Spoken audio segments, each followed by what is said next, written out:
Bismillah. Assalamualaikum warahmatullahi wabarakatuh. Alhamdulillah hamdan katsiran tayyiban mubarakan fih kama yuhibbu rabbuna wa yarda. Asyhadu an la ilaha illallah wahdahu la syarikalah wa asyhadu anna Muhammadan abduhu wa rasuluhu la nabiyya ba'dah.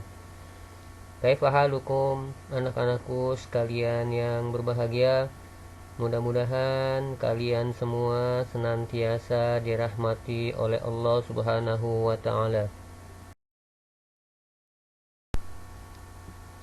Anak-anakku sekalian yang berbahagia, hari ini kita melanjutkan pelajaran tematik kita, tema 3, subtema pertama, pembelajaran kedua. Kalian amati gambar ini.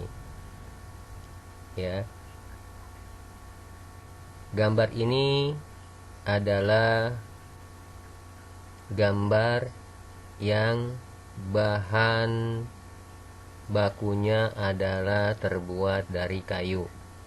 Kalian bisa lihat di situ ada lemari, kursi, meja makan, pensil, rak sepatu. Nah, ini adalah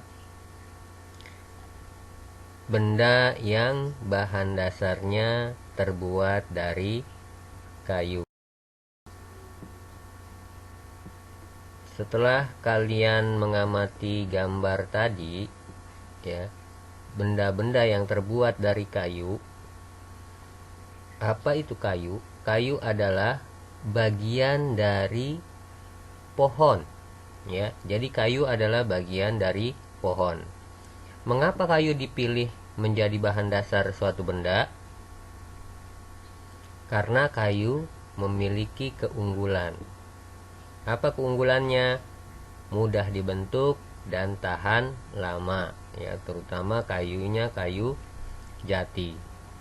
Selanjutnya, kayu juga punya kelemahan, yaitu tidak tahan api. Jadi kayu mudah terbakar.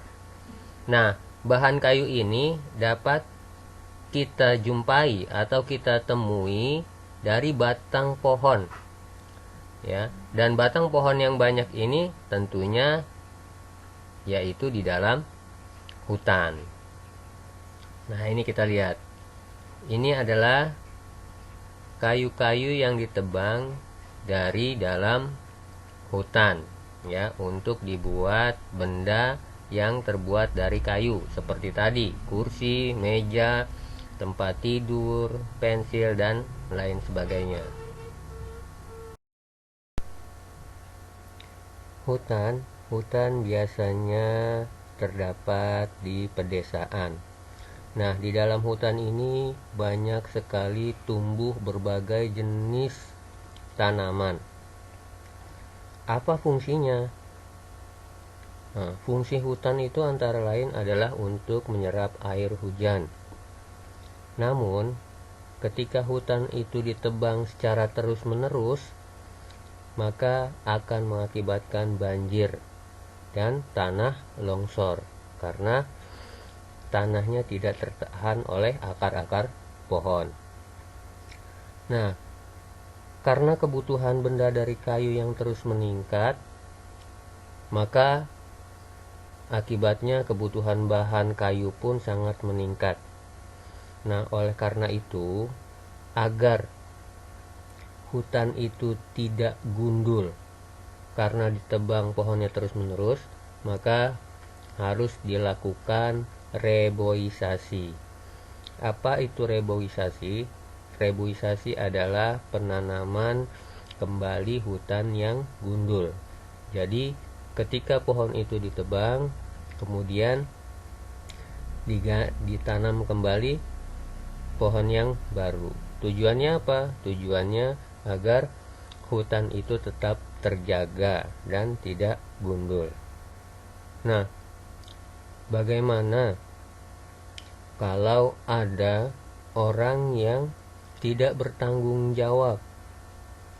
Ya, artinya dia menebang hutan tanpa sepengetahuan dari pemerintah atau yang kita kenal dengan penebangan liar. Nah, penebangan liar inilah yang dapat merugikan masyarakat pedesaan setempat.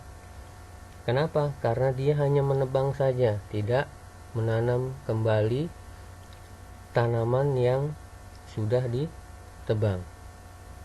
Dan setiap tahun kasus ini banyak terjadi. Kenapa?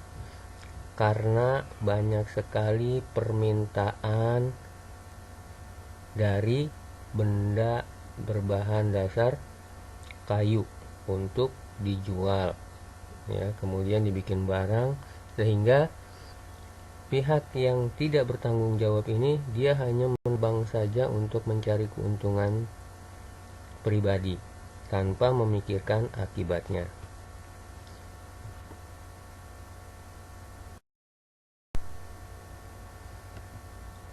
Selanjutnya, untuk mengatasi terjadinya penebangan liar, biasanya pihak desa mengadakan musyawarah. Ya, suatu masalah dapat diselesaikan dengan musyawarah. Apa itu musyawarah? Musyawarah adalah pembahasan bersama-sama yang bertujuan untuk mencapai keputusan atas penyelesaian suatu masalah. Atau musyawarah itu dapat disebut juga tukar pikiran atau berunding, dengan tujuan untuk mencapai keputusan secara bersama-sama. Nah, ketika keputusan ini sudah diambil, maka harus dilaksanakan dengan penuh tanggung jawab secara bersama-sama. Ya, nah dalam musyawarah ini biasanya pihak desa itu menentukan hukuman apa, ya, yang harus dijatuhkan kepada penebang-penebang liar di hutan, atau diserahkan kepada pihak yang berwajib, yaitu polisi. Kenapa? Karena mereka telah mencuri hutan tanpa izin dari desa maupun pemerintah. Demikianlah anak-anakku sekalian yang berbahagia, pembelajaran kita pada hari ini. Mudah-mudahan kalian bisa memahaminya dengan baik. Selanjutnya tugas kalian adalah ayo mengamati halaman 13 dan halaman 15.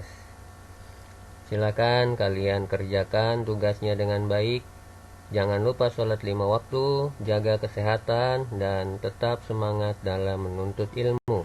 Wassalamualaikum warahmatullahi wabarakatuh.